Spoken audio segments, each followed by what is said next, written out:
Ibu bapak, saudara-saudariku yang dikasihi oleh Tuhan, Shalom. Selamat berjumpa kembali dalam Renungan Harian Katolik Paroki Tomang, Jakarta. Hari ini hari Minggu, tanggal 15 September tahun 2024. Tema renungan kita hari ini adalah iman yang lain daripada yang lain. Ibu bapak, saudara-saudariku yang dikasihi oleh Tuhan, satu kali ada seorang pemuda yang datang kepada saya, lalu dia berkeluh kesah kepada saya. Dia berkata bahwa ada seorang temannya yang non-Kristiani, jadi beragama non-Kristiani, berkata kepada pemuda ini bahwa agama Katolik yang dia anut, yang dianut oleh pemuda ini dan yang juga kita anut, adalah agama yang tidak masuk akal, iman yang tidak masuk akal. Karena di dalam iman Katolik memandang bahwa Allah itu 2000 tahun yang lalu pernah menjadi manusia biasa seperti kita. Dan ini menurut teman pemuda itu adalah sesuatu yang sungguh tidak masuk akal.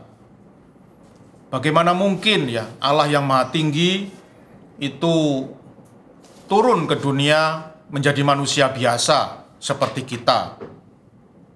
Itu adalah hal yang aneh dan tidak masuk akal. Terlebih lagi kemudian setelah menjadi manusia biasa, manusia yang hina seperti kita, kemudian Allah ini yang mengambil nama Yesus Kristus, kemudian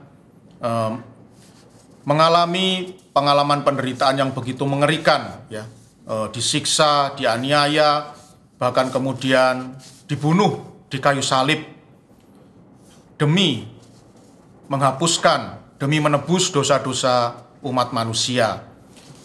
Menurut teman pemuda ini, iman Katolik ini iman yang aneh. Mengapa Allah kok harus menjadi manusia biasa? Kemudian bagaimana mungkin Allah itu juga kemudian mati dibunuh oleh manusia? Ini sesuatu yang sangat konyol dan tidak masuk akal.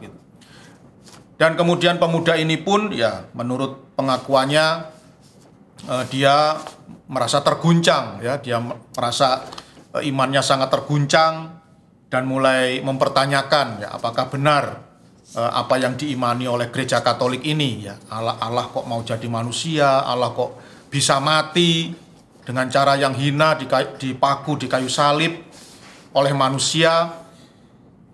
Pemuda ini merasakan keguncangan di dalam imannya. Lalu saya berkata kepada pemuda ini bahwa apa yang dipikirkan oleh temannya itu adalah pikiran manusiawi, pikiran manusia. Dan 2000 tahun yang lalu pikiran seperti ini sudah dialami, sudah dipikirkan oleh Rasul Petrus. Jadi 2000 tahun yang lalu Rasul Petrus itu sudah mengalami pikiran seperti ini. Allah kok bisa mati, bisa mati dengan cara yang sangat hina, dipaku di kayu salib oleh manusia. Itu tidak mungkin. Maka dalam Injil Markus bab 8 ayat 27 sampai 35 yang dibacakan dalam perayaan Ekaristi hari ini, hal itu sungguh dapat kita tangkap dengan jelas. Di dalam Injil Markus bab 8 ayat 27 sampai 35, di situ kita bisa membaca Tuhan Yesus berkata kepada para muridnya, "Kemudian mulailah Yesus mengajarkan kepada mereka bahwa Putra Manusia harus menanggung banyak penderitaan. Ia akan ditolak oleh tua-tua dan imam-imam kepala dan ahli-ahli Taurat. lalu dibunuh dan bangkit sesudah 3 hari. Dan kata-kata yang diwartakan oleh Tuhan Yesus Kristus ini sungguh bagi Petrus adalah sesuatu yang sangat aneh dan tidak masuk akal.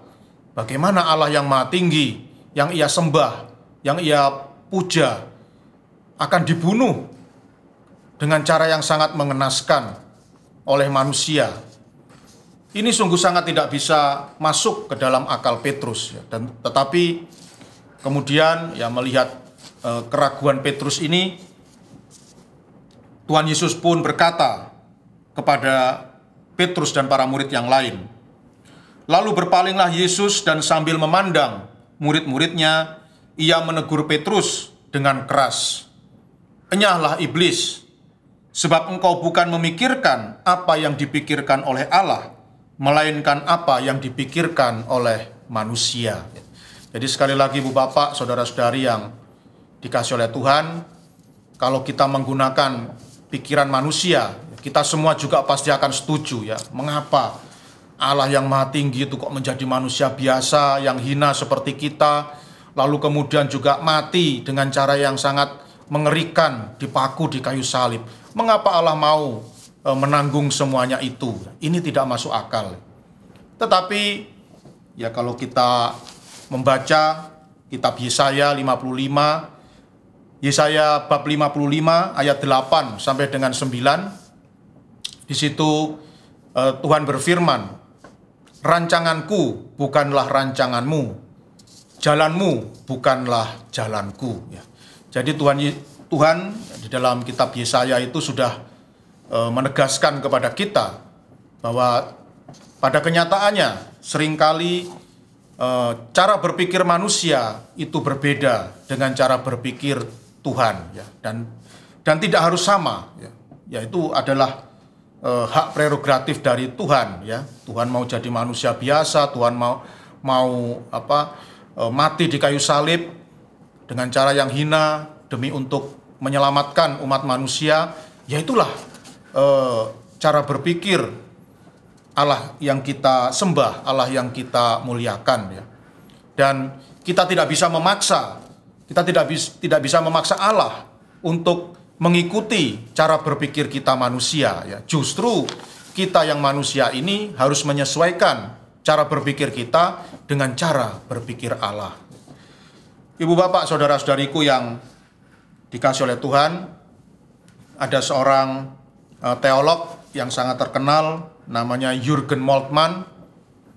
Dia menjelaskan dengan sangat baik mengapa Allah itu mau turun ke dunia menjadi manusia biasa seperti kita, dan kemudian juga bahkan mau menderita dan mati dengan cara yang sangat hina, mati digantung di kayu salib demi menyelamatkan kita semua.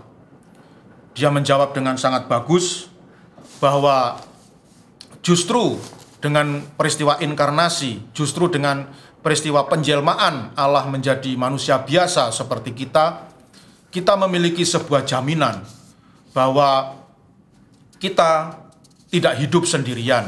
Jadi dengan berubah wujudnya, dengan penjelmaan Allah menjadi manusia, kita mendapatkan jaminan bahwa Allah itu sungguh-sungguh bisa merasakan segala suka duka yang dialami oleh manusia. Justru karena Tuhan itu pernah menjadi manusia, ya, maka Tuhan ini menjamin ya bahwa Tuhan itu pasti memahami, pasti mengerti segala suka duka, segala pergumulan dan pergulatan hidup kita sebagai manusia. Dan ini juga merupakan sebuah jaminan bahwa Tuhan tidak mungkin tidak peduli dengan hidup kita. Tuhan tidak mungkin lepas tangan. Tuhan tidak mungkin tidak ingin campur tangan di dalam suka duka, pergumulan dan penderitaan hidup kita. Justru karena Tuhan itu pernah menjadi manusia. Dan peristiwa inkarnasi atau penjelmaan Allah menjadi manusia ini adalah bukti bahwa Allah itu memiliki sikap solider. Allah itu punya solidaritas yang besar terhadap kita manusia. Itulah mengapa Ibu Bapak, Saudara-saudari yang dikasihi oleh Tuhan, mengapa Allah mau menjadi manusia, mengapa Allah mau menderita, bahkan mati untuk manusia. Justru karena Tuhan memiliki rasa belas kasih, Tuhan memiliki rasa cinta kasih yang sangat besar kepada kita manusia. Akhirnya Ibu Bapak, Saudara-saudariku yang dikasihi oleh Tuhan, iman Katolik, ya saya bisa mengatakan bahwa iman Katolik bukanlah iman yang biasa, ya. Jadi kalau dikatakan bahwa iman Katolik itu memiliki jalan pemikiran yang tidak biasa, ya memang benar, ya. Jadi iman Katolik adalah iman yang luar biasa, ya. Iman yang lain daripada yang lain. Iman yang tidak berpijak pada cara berpikir manusia, tetapi iman yang berpijak pada cara berpikir Allah, ya, yang tentu seringkali jauh berbeda dengan pikiran manusia. Semoga Ibu Bapak, Saudara-saudariku yang dikasihi oleh Tuhan, firman Tuhan pada hari ini sungguh-sungguh menguatkan iman kita, dan kita boleh semakin setia untuk percaya dan beriman kepada Allah kita yang Maha Kasih, Allah yang sungguh solider terhadap nasib kita manusia. Tuhan memberkati.